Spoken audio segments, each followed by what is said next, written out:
This is a no-nonsense, in-depth guide to help you pick the best character to suit you and your playstyle in Dead Island 2. To do this, we're going to look at 4 different factors of each of the characters, and I've actually gone in-game and spent hours testing and doing number crunching that I haven't seen anywhere else on YouTube to guarantee that when you finish the video, you'll be ready to make the right decision for you. The first and most obvious factor that you need to consider is what the character looks like. This obviously doesn't affect you that much in a first-person game, but you do see yourself in some cutscenes. You will see your silhouette when you're running around the world, so Dani, for example, looks like she's got 2 kind of softballs attached to her head because of her hair, and when you're attacking, you will see your character's outfit. So if you're doing jump kicks, for instance, you're going to see that Ryan is wearing those fireman's pants. The next factor, which I think a lot of people are going to forget and then they're going to really regret it, is your character's voice. All your different options here are stylized in their own way. Jacob is very obviously the British dude who uses all the British mannerisms. So if it's going to amuse you that he's constantly going, oh man, I just need to talk to my mum, innit, because like I'm the British lad, then maybe Jacob's a good fit for you. But if you're playing as Dani, for example, and her Irish accent is fine, but her Irish mannerisms saying, feck this, feck that, that's not so good, then maybe you want to reconsider picking that character. To help you make this decision, I recommend you jump into a new save on each of the characters and just play for 5 minutes or so to hear their voice and how they speak. But to save you some time, I'm going to do a supercut of all their voices now so you can get a quick flavor of each.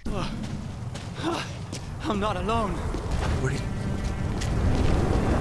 can't even trust my senses right now. Other survivors? Oh, fuck. Seeing things. Not a good sign. No more hanging around. Survivors?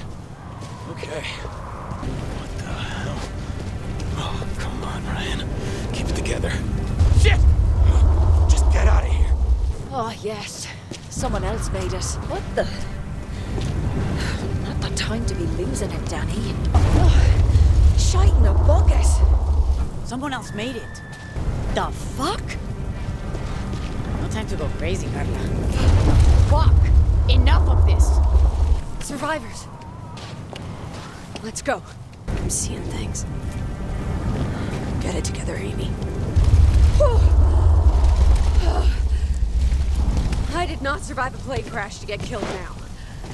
So with that out of the way, maybe you're already leaning towards 1 or 2 of those characters. Now let's look at factors 3 and 4, which are going to determine the actual gameplay differences between them. This stuff can be seen on the character select screen, but it is really misleading, and I'm going to explain why using that scientific analysis that I mentioned earlier. First up, we've got attributes. Each character has between 1 and 5 stars on this little attribute scale, and every character has something that's only 1 star and something that's 5 stars. On the whole, the 1-star attribute and the 5-star attribute are usually linked in some way. There's some kind of intention there from the developers to get you playing a certain style. So Ryan, for instance, has high toughness and high resilience, so he's very strong and tanky, but he has low agility and low crit damage. So he's a bit of a sponge, but he's not so good at dealing out damage himself. Carla also falls into this category, while Bruno is kind of the opposite. He's got very low toughness, low resilience, and low peak health, so he's very squishy, but he has 5-star crit damage. So he's going to be dishing out damage, but he can't really take it. Now, one thing to be aware of is in-game, it isn't going to continue using the star system. It converts the stars into numbers, and it's a really simple conversion. 1 star is 80, 2 stars is 90, 3 stars is 100, etc., up to 5 stars being 120. So if you've got 5-star agility, for example, that's going to mean that you start your game and you have 120 agility. Similarly, if you have 2 stars toughness, you're going to start your game and you're going to have 90 toughness. The trouble is, through my testing in-game, I have found out that some of these stats are much less important than they first appear. Let's begin with agility. Initially, that sounds like that's just going to affect all of your movement in the game, but I wanted to run an experiment to fully understand the stat, and so I lined up different characters starting in the same place in the map and then had them all run sprinting in a straight line to an end point. These characters have different agilities, so I expected one to arrive before the other, but they arrived at the exact same time. And that's because agility doesn't affect your sprint speed, it just affects your walking speed. So during the tutorial in the game, before you unlock the ability to sprint after about 2 minutes of playtime, you you're definitely gonna feel like those low agility characters are really damn slow. But as soon as you start sprinting, things get a lot more fluid and it just becomes less of a big deal. Personally, I don't really find myself walking a huge amount in these sorts of games because I'm impatient. I want to get where I'm going. And then if I'm just trying to strafe in combat, I also do have my dodge to quickly get out of the way, so even if my agility's a little low, there are still ways to maneuver that don't make you feel like a complete slug. In my mind, this is a pretty big deal for those tanky characters like Ryan and Carla. They were supposed to have low agility as a downside to counteract their upsides in resilience and toughness. But if you don't care so much about agility, you're getting all the upside without any negatives, which is a really good deal. So with those two characters in mind, actually, let's now talk a little bit about peak health. As I mentioned before, you can convert from the star scale to numbers. So 1-star peak health is 80 at level 1 and 5-star peak health is 120 at level 1. This also increases each time you level up and it just adds on a multiple of your level 1 peak health. So if you're playing as Bruno, you're pretty squishy, you start the game, you have 80 peak health, you get to level 2, you add on 80, you get to 160. Level 3, 240, all the way up. So level 25, you're going to have 2k peak health. Whereas Jacob, who starts the game at 5-star peak health, he starts the game with 120 peak health, and by level 25, he's got 3k peak health. So that's the difference. That's the full range from the lowest possible to the highest possible. It's a difference of 1,000 hit points. And personally, I don't think that having 2k peak health is that bad. It doesn't feel like you're atrociously squishy in my experience, but when you're playing a high peak health character, you definitely do feel chunky. So if you want that tank experience, playing as Jacob with 5 stars or as Dani with 4 stars might be a really good fit for you. However, like I said at the beginning, if one stat goes one way, then there's usually some kind of counteracting stat that goes another. So both Jacob and Dani have really low resilience. And resilience is a new type of stat for us to discuss because it specifically affects elemental damage. So that's shock damage, corrosive damage, fire, things like that. Whereas toughness is all the regular physical types of damage. So it's getting hit by zombies, it's taking explosive damage and bleed damage. So bringing this back to our tanky characters, let's use Jacob as an example. With 1 resilience, he is going to take an extra 10% damage from corrosive, fire, and shock. Dani, with 2 resilience, is going to just take 5% extra corrosive, fire, and shock damage. And this goes up the scale. So 3 resilience means you just are flat on elemental damage, 4 resilience means you resist 5%, and 5 means you resist 10%. The same sort of conversion works for toughness. So Amy with toughness 1 is going to take an extra 10% on physical damage, whereas Ryan with toughness 5 is going to resist an extra 10% physical damage. And this means that certain tanks are not as tanky as you think they are. So just based on the fact that Jacob has 5 peak health and Dani has 4, you'd think that that makes him a better tank. But if you assume that half that health is going to be eaten away by elemental damage, leaving the other half to regular damage, but because they've got the same toughness, it's unaffected in the calculation here, then at level 25, Jacob's 3k peak health is actually only good for 2850 points of damage. And Dani, who's 5% susceptible, has 2750 health points, but it's only good for 2680 points of damage. This means if you compare the 3k peak to the 2750 peak that Jacob and Dani have, it looks at face value like Jacob has about 9% more health than her. But if you include the fact that Jacob has less resilience, then actually it drops to only being 6% more tanky than Dani. This is important because those two characters have quite a lot of overlapping stats. The only other things that are different between them is stamina and health recovery. Dani's health recovery is lower, but she has an innate skill that helps her regain health. We'll talk about innate skills later, so for now, let's just assume that health recovery isn't an issue for her. That means that if you're just going by the attributes, the only remaining thing that you have to compare them with is their stamina. So you're weighing up Jacob only having 6% more health, effectively, with the fact that Dani has 9% more stamina. And stamina is, of course, what you use for heavy attacks. So your trade-off is presented. If you're a heavy attacks kind of person, then Dani sounds like she'd be a better fit, whereas for Jacob, you're going to be better off mixing in a couple more normal attacks. And this is good news because that actually gels really well with their innate skills that we'll talk about in a moment. However, I don't want to just focus on those two characters. I want to give you a bit more flavor about the attributes of the other characters here as well. If we bring Carla back into the mix, because of her high toughness and very high resilience, she goes from peak health being 2500 up to effective health, based on that same calculation we just used for Dani and Jacob, of 2688. And the same goes for Ryan, except Ryan Ryan is slightly better at resisting physical damage, whereas Carla is slightly better at resisting elemental. And if we're taking agility more or less out of the equation, like I said before, then the main difference between these two is their crit damage. But in my testing, and this one is a lot harder because weapons are variable and different zombie types take different amounts of damage, etc., etc., the difference you're getting with someone like Carla compared to with someone like Bruno with max crit damage isn't big enough to justify it being the sole focus of your decision-making process.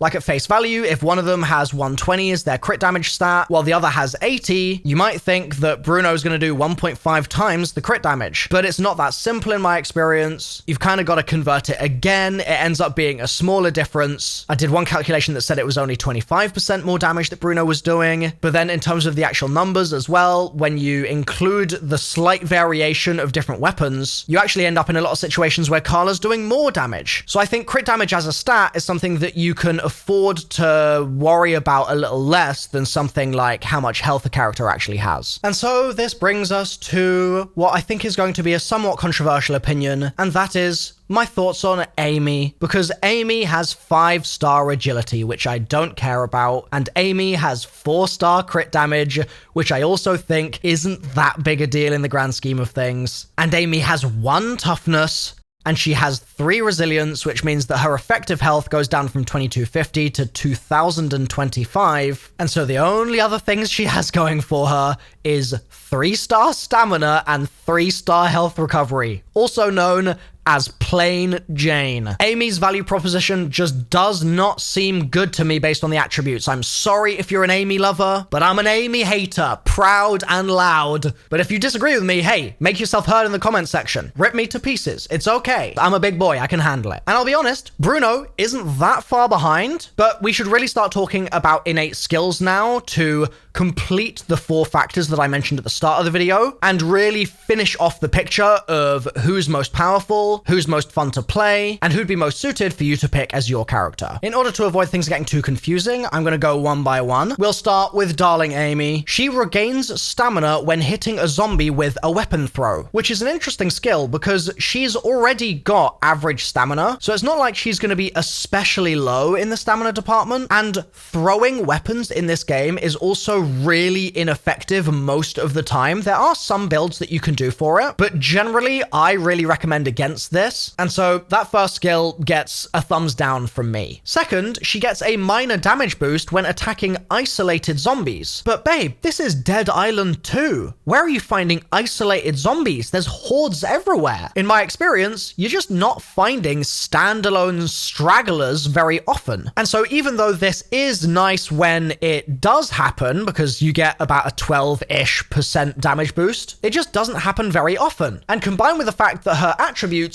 aren't the best, to put it nicely, means that just from my perspective, Amy ends up at the bottom of the pancake stack. Now, because his attributes are quite similar, let's go to Bruno next. His first innate skill is a moderate damage boost when attacking zombies from behind. And on paper, you might think that that sounds good but is bad in practice, because obviously getting behind zombies is not necessarily an easy feat. But you need to consider it in combination with his second skill. His agility and his heavy attack charges when he avoids attacks with a block or a dodge. This means you get in a situation where zombies are coming at you. You quickly dodge to the side. That's going to build agility so that you're able to strafe quicker. Your heavy attack also is going to charge faster because you've just done that. And that's going to allow you to maneuver around a zombie more easily and hit it from behind to get that moderate damage boost. When it works, this combo feels really good and it feels really powerful. But it is a pretty specific playstyle, and you have to remember that because of Bruno's attributes, he is the squishiest character in the game. So if you want to dance around zombies and do that pretty much your entire time, then he's a good option. But if you're someone that might get a little frustrated with having a little less health and with constantly having to get behind zombies as much as you can, then you might find you have more fun on a different character. Entering the heavyweight class, we've got Jacob and Dani here. Jacob has an effective health of 2850. That's the most in the game. Dani has one that is pretty similar to Ryan and behind Carla, coming in at 2681, but she works a fair bit differently to those two, so we'll separate those two out for later. Let's start with Jacob and Dani. So Dani's first skill is that heavy attacks trigger a forceful explosion on impact, and this is really consistent and feels so good. It's incredible for crowd control, it means that you're constantly staggering the horde, and it's just fun. It's just a fun, reliable skill. And her second skill is that she regains health when slaying multiple zombies in quick succession. And so even though Dani is pretty much middle of the road when it comes to her effective health, she's regaining health constantly from slaying all those zombies, and so it just doesn't matter. My first full campaign completion was with Dani, and I felt like she had a fantastic amount of health. And it was so nice knowing that if I did get low, I could just lifesteal some back. And there are cards that you can use in your deck as you play the game to amplify this even further. So for example, I could be at pretty much 0 health on Dani, and all I would have to do to get all of my health back is 2 dodge counter combos in a row. Like, it's insane that it was that easy. It would take maybe 10 seconds, but just like that, you're back in business. And this is a character that has 1 as her health recovery. You see what I mean now earlier when I said that that particular attribute doesn't really hold her down that much. So all of that, combined with the fact that her first skill, which triggers a forceful explosion, is just fun, means that Dani is a fantastic character in my opinion. I just think that if you're potentially going to get tired of her Irish accent and her Irish mannerisms, which are very over-exaggerated, then at that point, maybe it's time to pick a different character instead. The other character in Dani's kind of weight class is Jacob. His first skill gives him a stackable minor damage boost when attacking in quick succession, and this means that if you're punching zombies, for example, first punch 15 damage, second 16, then 17, then 18, then 20, then 21, and it caps out at 5 stacks. So if you manage to keep that stack going, that's pretty damn powerful. Going from 15 to 21 is a 40% damage buff. That's enormous. And I will say this does vary based on the weapon you're using. So I've had some weapons that are more like 30%. I've had some that are more like 25% at max stacks. But even so, it is a significant boost. And it's also not down to kills. It's just down to attacks. So if you're using a weapon with high attack speed,